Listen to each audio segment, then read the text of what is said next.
Hello and welcome all of you. Today we are going to discuss the topic of Edgeworth's model of oligopoly. यानी आज की इस video lecture के अंदर हम अल्पाधिकार का जो एजवर्थ का मॉडल है उसको डिस्कस करेंगे। तो इसके लिए सबसे पहले हम जो है अल्पाधिकार के बारे में जो वो जानना चाहेंगे। तो अल्पाधिकार जो होता है वो एक प्रकार से अपूर्ण प्रतियोगिता जो बाजार होता है उसी का एक भाग होता है। अपूर्ण प्रतियोगिता बाजार का जो भाग है वो ओलिगोपोली है, उसी का बाजार जो भाग जो वो ड्यूपोली है और उसी का जो भाग है वो मोनोपोलिस्टिक कंपटीशन है। तो जो अल्पाधिकार है उसको अंग्रेजी के अंदर ओलिगोपोली कहते हैं। अब ये जो ओलिगोपोली शब्द है ये ग्रीक भाषा के ओलिगोई और पोली से लिया गया है। तो जब हम ओलिगोई और पोली को मिलाते हैं तो हमारे पास में ओलिगोपोली बनता है। अब जो ओलिगोई है उसका अर्थ है कुछ यानी थोड़े और पोली का अर्थ होता है नियंत्रण। तो जब अर्थव्यवस्था के अंदर उत्पादन के ऊपर केवल कुछ ही उत्पादकों का नियंत्रण होता है, यानी जब बाजार के अंदर किसी वस्तु के केवल कुछ ही विक्रेता होते हैं या विक्रेताओं की संख्या थोड़ी होती है, तो उसे हम जो है अल्पाधिकार कहते हैं, क्योंकि अल्प का मतलब कम या थोड़ा और अधिकार का मतलब नियंत्रण। तो जब अर्थव्यवस्था के अंदर जो है किसी वस्तु के उत्पादन के ऊपर केवल कुछ ही उत्पादकों का नियंत्रण होता है तो उसे अल्पाधिकार बाजार कहा जाता है। इस जो अल्पाधिकार बाजार जो होता है वो एक ऐसी बाजार की प्रणाली होती है, एक ऐसा सिस्टम होता है जिसमें किसी वस्तु के केवल कुछ ही विक्रेता होते हैं और इन विक्रेताओं की जो संख्या होती है वो 2 से लेकर के 10 तक हो सकती है। ये विक्रेता जो है समरूप वस्तु का भी उत्पादन कर सकते हैं, यानी सभी जो उत्पादक होते हैं उन उत्पादकों की वस्तु समरूप भी हो सकती है और उनकी वस्तु में विभेद भी हो सकता है।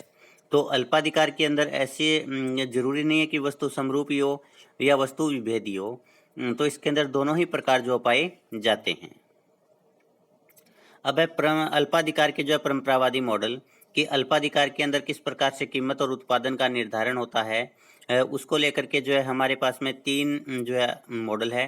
इसमें एजवर्थ का मॉडल है, इसके अंदर बर्टैंड का मॉडल है और इसके अंदर जो कुर्नो का मॉडल है। तो कुर्नो को हमने सबसे पहले डिस्कस किया था।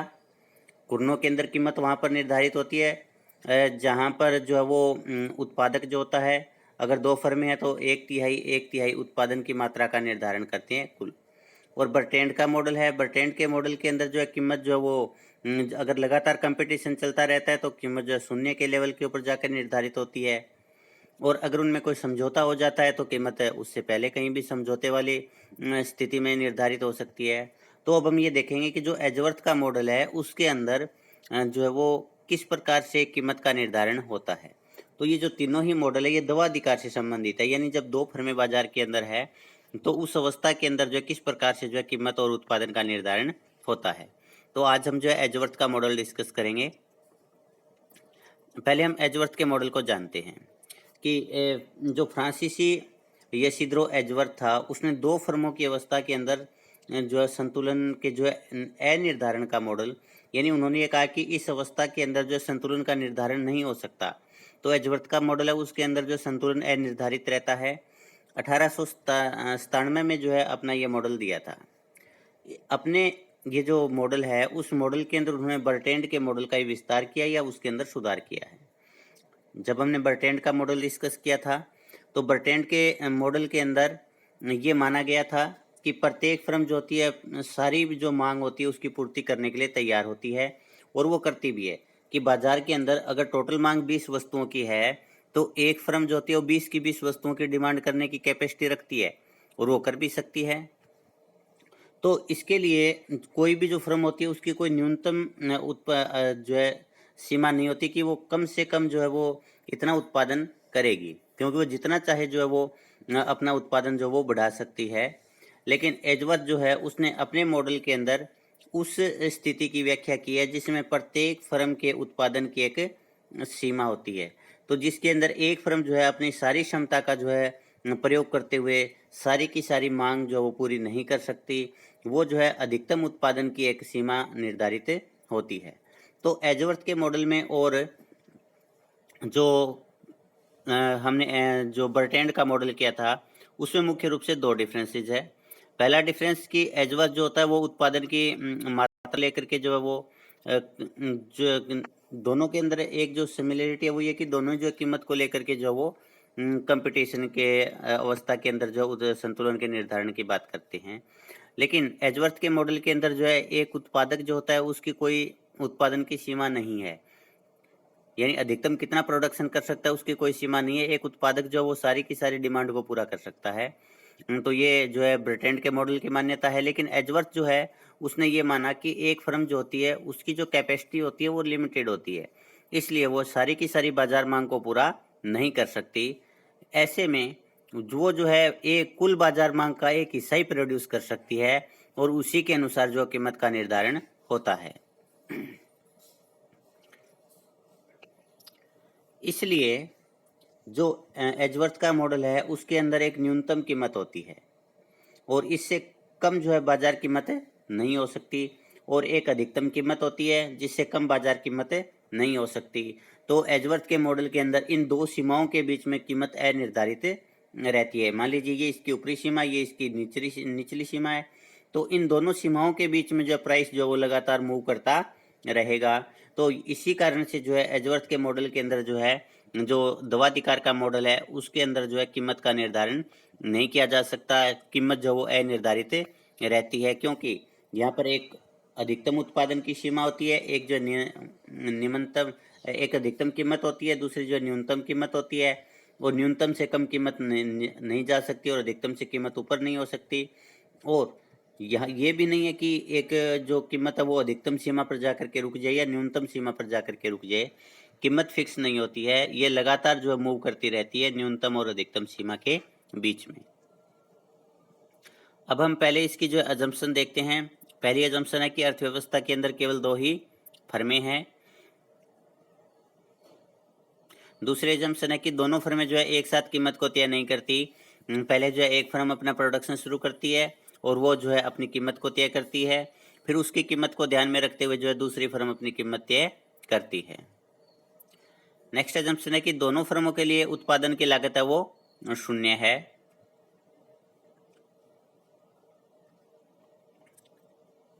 नेक्स्ट अजम्पशन है कि मांग वक्र जो एक सरल रेखा होती है और प्रत्येक फर्म की जो उत्पादन दर है वो अधिकतम होती है, कि जहां पर एक फर्म जो है उत्पादन कर रही है वो उस प्लांट की अपनी अधिकतम क्षमता का प्रयोग करती है या अधिकतम दर के ऊपर उत्पादन करती है।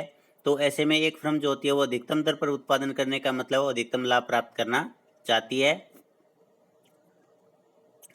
दोनों फर्में जो है समरूप वस्तु का उत्पादन करती है, तो ए और बी मान लीजिए 2 फर्में हैं तो दोनों की वस्तुएं जो वो एक समान होती है।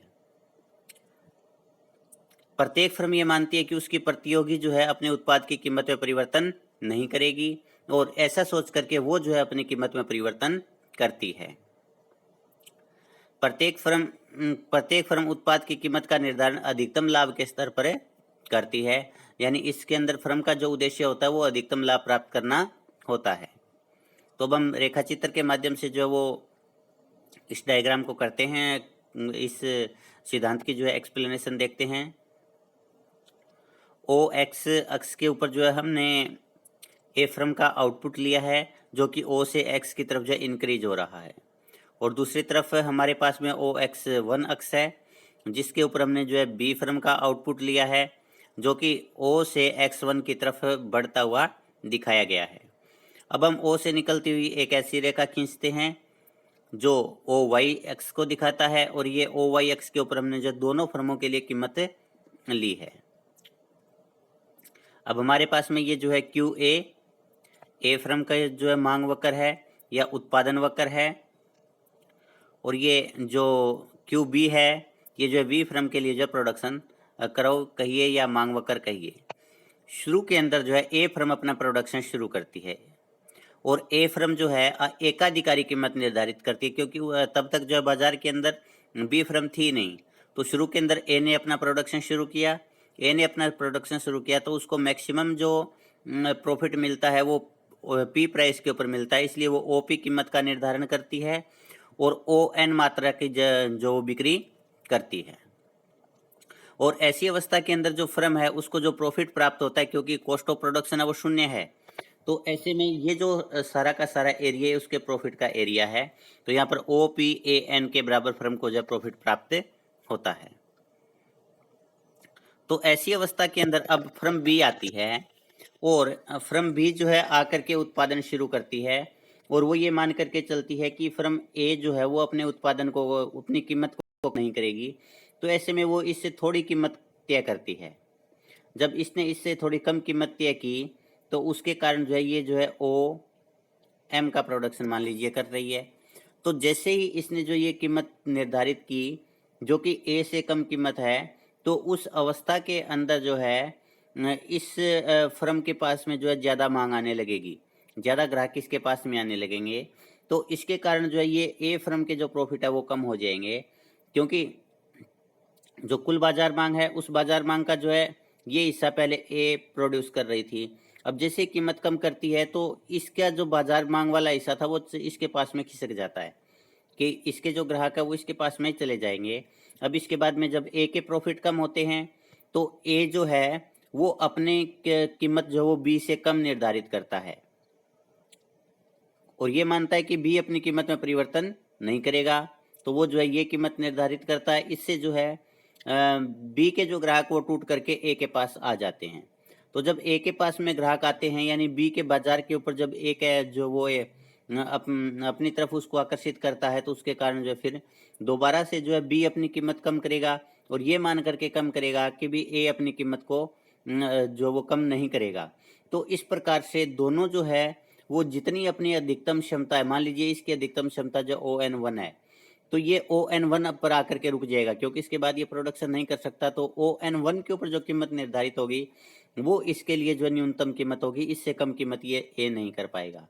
इसी प्रकार से मान लीजिए कि बी की जो न्यूनतम अधिकतम उत्पादन क्षमता है वो OM1 है, तो बी जो कीमत निर्धारित करेगा OM1 मात्रा के ऊपर वो उसके लिए जो न्यूनतम कीमत होगी, इससे कम कीमत का निर्धारण ये नहीं कर सकता। इसके पीछे कारण है कि ये मैक्सिमम प्रोडक्शन इतना ही कर सकता है। जैसा कि जो अपने पास में बर्टेंड का मॉडल था उसके अंदर ऐसी कोई सीमा नहीं थी, तो फर्में जो शून्य के लेवल पर आ गई थी कंपटीशन करते करते। लेकिन जो अपने पास में एजवर्थ का मॉडल है, एजवर्थ के मॉडल के अंदर ये माना गया है कि प्रत्येक फर्म की उत्पादन करने की एक क्षमता होती है, उससे ज़्यादा वो प्रोडक्शन नहीं कर सकती। तो जब उससे ज़्यादा वो प्रोडक्शन नहीं कर सकती तो वो अपनी अधिकतम क्षमता पर आकर के जो प्रोडक्शन करती है उसके स्तर पर जो कीमत तय होती है वो एक फर्म के लिए अधिकतम कीमत न्यूनतम कीमत होती है। तो इस डायग्राम के अंदर ये जो प्रोसेस है ये रहेगी, लेकिन इस सारी प्रोसेस को हम दिखा नहीं सकते, इसलिए मैंने आपको ये प्रोसेस जो बीच में बताई है अब हम इसको कंप्लीट करते हैं। अब ऐसे में फर्म जो बी है वो जो है अधिकतम उत्पादन कर सकती है OM1 का। तो फर्म बी OM1 का अधिकतम उत्पादन कर सकती है, तो उसके लिए जो है P1 कीमत निर्धारित हो जाएगी। अब P1 से कम कीमत ये नहीं कर सकती, ये इसलिए नहीं कर सकती क्योंकि अगर ये इससे कम कीमत करती है तो इसके लिए मांग ज़्यादा बढ़ जाएगी OM1 से, लेकिन ये OM1 से फालतू प्रोडक्शन नहीं कर सकती। इसी प्रकार से ए फर्म जो है वो ON1 से फालतू प्रोडक्शन नहीं कर सकती। तो अगर ये ON1 से फालतू प्रोडक्शन नहीं कर सकती तो इसके लिए जो ये न्यूनतम कीमत निर्धारित होती है P1। तो इस प्रकार से दोनों फर्में जो है P1 कीमत के ऊपर प्रोडक्शन करेगी और यहाँ पर इसको जो प्रॉफिट मिल रहा है वो प्रॉफिट है OP1CN1। तो ये जो है इसको प्रॉफिट मिल रहा है। इसी प्रकार से बी को जो प्रॉफिट मिल रहा है वो OP1DM1। तो इस प्रकार से ये जो इसको प्रॉफिट प्राप्त हो रहा है। तो ये जो इसकी न्यूनतम कीमत निर्धारित हो गई। अब अधिकतम कीमत क्या है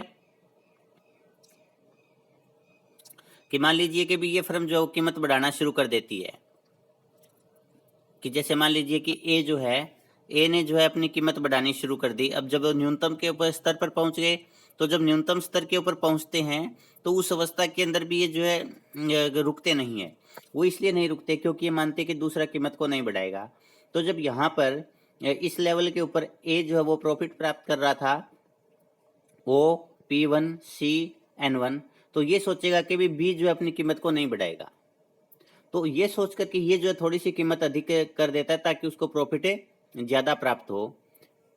अब जब ये थोड़ी सी अधिक कीमत करता है तो उसके कारण जो है बी को लगता है कि भी ये जो ज़्यादा प्रॉफिट प्राप्त कर रहा है, तो बी इससे थोड़ी ऊंची कीमत निर्धारित करता है।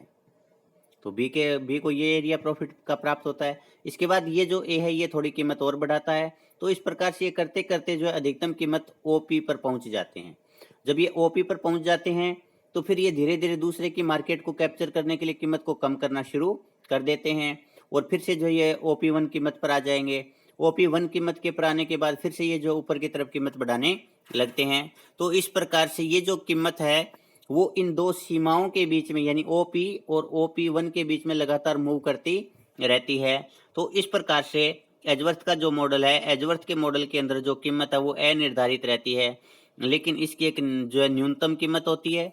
उस न्यूनतम कीमत से कीमत नीचे नहीं जा पाती क्योंकि उससे ज़्यादा फर्में प्रोडक्शन नहीं कर सकती। अगर फर्में उससे ज़्यादा प्रोडक्शन नहीं कर सकती तो उससे कम कीमत जो है वो नहीं कर पाएंगी और अधिकतम कीमत भी उनकी निर्धारित हो जाती है तो उससे जो ऊपर की तरफ नहीं जा सकती। लेकिन फिर भी कीमत का निर्धारण नहीं किया जा सकता, दो सीमाओं का निर्धारण किया जा सकता है। इन दो सीमाओं के बीच में कीमत लगातार मूव करती रहती है। तो इस प्रकार से ये जो है एजवर्थ का जो मॉडल था उसकी एक्सप्लेनेशन थी। अब हम इसको जो आगे और देखते हैं एक्सप्लेनेशन को, ताकि आपकी साथ साथ में जो है अच्छे तरीके से तैयारी हो जाएगी। इस रेखा चित्र के अंदर हमने जो है ओ एक्स अक्ष के ऊपर ए फर्म का उत्पादन और ओ एक्स वन के ऊपर बी फर्म का उत्पादन लिया है और जो ओ वाई अक्ष है उसके ऊपर कीमत ली गई है। क्यू ए जो वो ए फर्म का मांग वक्र है और क्यू बी जो है बी फर्म का मांग वक्र है। यह प्रत्येक फर्म के अधिकतम उत्पादन और बिक्री को दिखाता है कि ए फर्म का जो मांग वक्र है उसके अधिकतम उत्पादन की दर को दिखा रहा है और बी फर्म का मांग वक्र जो उसके मैक्सिमम प्रोडक्शन लेवल को दिखा रहा है। अब फर्म ए के लिए अधिकतम बिक्री की जो दर है वो ओ एन वन है कि एक फर्म जो मैक्सिमम प्रोडक्शन कर सकती है वो ओ एन वन का कर सकती है और बी फर्म जो है अधिकतम उत्पादन है वो ओ एम वन का कर सकती है। यानी दोनों फर्मों के लिए उत्पादन और बिक्री की एक सीमा है, उस सीमा से आगे जो है कोई भी फर्म अपना प्रोडक्शन नहीं बढ़ा सकती। मान लीजिए कि पहले बाजार के अंदर जब फर्म ए आती है और वो जो है एकाधिकारी कीमत ओपी का निर्धारण करती है क्योंकि उस समय बाजार के अंदर वो अकेली होती है और ओपी कीमत के ऊपर वो जो है ओ एन की बिक्री करेगी और उस अवस्था के अंदर उसको जो अधिकतम लाभ प्राप्त होता है वो ओ पी ए एन के बराबर लाभ प्राप्त होता है। अब उसके बाद फर्म बी बाजार में प्रवेश करती है और जब फर्म बी बाजार में प्रवेश करती है तो ये मानती है कि ए जो है अपनी कीमत को कम नहीं करेगा, इसलिए वो ए की जो कीमत है ओ पी उससे थोड़ा कम कीमत तय करती है। और अब वस्तु समरूप है तो समरूप वस्तु होने के कारण इस कीमत पर सारा का सारा उत्पादन जो उसका बिक जाता है क्योंकि पहले जो ए के ग्राहक थे अब वो जब बी के पास चले जाते हैं तो बी के जो है सारा का सारा प्रोडक्शन बिक जाता है लेकिन ए का प्रोडक्शन नहीं बिक पाता और ये जो बी फर्म है वो ए के बाजार पर कब्जा कर लेती है। अब इसके बाद क्या होता है कि जब फर्म जो ए है उसकी बिक्री घट जाती है, उसके ग्राहक बी के पास चले जाते हैं तो फर्म ये मानती है ए कि बी फर्म जो है अपनी कीमत को नहीं बदलेगी और वो जो है उससे थोड़ी कम कीमत तय करती है और अपने लाभ को अधिकतम करती है। इसी प्रकार से जो है जब ए अपनी कीमत को बढ़ाएगी कम करेगी तो बी के ग्राहक टूट करके ए के पास चले जाएंगे तो फिर दोबारा से बी को कीमत कम करनी पड़ेगी और वो ए से कम कीमत करती है और ये सोचती है कि भी ए अपनी कीमत को परिवर्तित नहीं करेगी। तो इस प्रकार से ये प्रक्रिया जो है तब तक चलती रहेगी जब तक ए फर्म अपने अधिकतम उत्पादन ओ एन वन पर ना पहुंच जाए और बी फर्म जो है अपने अधिकतम उत्पादन या बिक्री ओ एम वन पर ना चली जाए। तो जब ओ एन वन और ओ एम वन के ऊपर दोनों फर्में चली जाएंगी तो उससे अधिक वो कीमत नहीं उससे अधिक जो वो प्रोडक्शन नहीं कर सकती, इसलिए आगे वो कीमत को और कम नहीं कर सकती। तो यहाँ पर जो न्यूनतम कीमत तय होती है वो OP1 तय होती है। तो ये जो कीमतें हैं अधिकतम कीमत जो एकाधिकारी कीमत ने तय कर दी कि उससे फालतू कीमत नहीं ले सकते और उस ये जो न्यूनतम कीमत है वो एक फर्म की जो उत्पादन की कैपेसिटी है उसने निर्धारित कर दी कि उससे कम कीमत वो नहीं कर सकते। अब जो न्यूनतम कीमत तय हो गई उस कीमत के ऊपर भी जो फर्में रुकेंगे नहीं। अब फर्म ए ये मान करके कि फर्म बी अपनी कीमत में बदलाव नहीं करेगी, अपनी कीमत को OP1 से थोड़ा सा अधिक करती है, यानी अब बढ़ाना शुरू कर देती है और अधिक लाभ प्राप्त करती है। अब इससे प्रेरित होकर के फर्म बी जो है वो ये मान करके कि भी फर्म अपनी ए जो है अपनी कीमत में बदलाव नहीं करेगी, और वो फर्म जो ए ने कीमत निर्धारित की थी उससे थोड़ी सी अधिक कीमत लेना शुरू कर देती है। और ये प्रक्रिया जो होती है वो तब तक चलती रहेगी जब तक कि दोबारा से अधिकतम जो कीमत थी OP1 पर ना पहुंचे। और जब ये कीमत अधिकतम कीमत OP पर पहुंच जाती है, उसके बाद फिर दोनों फर्मों में से कोई एक फर्म जो कीमत को कम करेगी और फिर कीमत कम होने की प्रक्रिया शुरू हो जाती है। और जब कीमत कम होने की प्रक्रिया शुरू हो जाएगी तो फिर जो कीमत कम होते होते OP1 पर पहुंचेगी। जब OP1 पर पहुंच जाती है तो उसके बाद फिर से जो कीमतों को बढ़ाना शुरू कर दिया जाता है और दोबारा से कीमत जो OP पर जाएगी। इस प्रकार से ये जो न्यूनतम और अधिकतम कीमत है OP1 और OP, इनके बीच में लगातार कीमतों में बदलाव होता रहेगा। अब ये जरूरी नहीं कि भी ये यहाँ पर आकर के जो वापस चढ़नी शुरू हो, ये यहाँ से भी वापस मूव करनी शुरू हो सकती है। और ये जरूरी नहीं कि वो अधिकतम कीमत के स्तर पर जाकर के वापस आनी शुरू हो, उससे पहले भी वापस आनी शुरू हो सकती है। लेकिन ये जो है दोनों कीमतों की जो सीमाएं हैं उनके बीच में लगातार जो फ्लक्चुएट करती रहती है। तो अब हम जो इसके मूल्यांकन वाला पार्ट देखते हैं कि अभी तक हमने जो एजवर्थ का मॉडल किया है वो आपको कितना कुछ समझ में आया है। उसके लिए आप जो इन क्वेश्चन को देखिएगा, अगर ये क्वेश्चन आपको आते हैं तो आपको ये मॉडल क्लियर है। तो पहला, एजवर्थ और बर्ट्रैंड के मॉडल में क्या अंतर है। दूसरा, एजवर्थ मॉडल में कीमत अनिर्धारित क्यों होती है, रेखा चित्र की सहायता से व्याख्या कीजिए। तो इसी के साथ अपना ये जो टॉपिक है वो समाप्त होता है। धन्यवाद।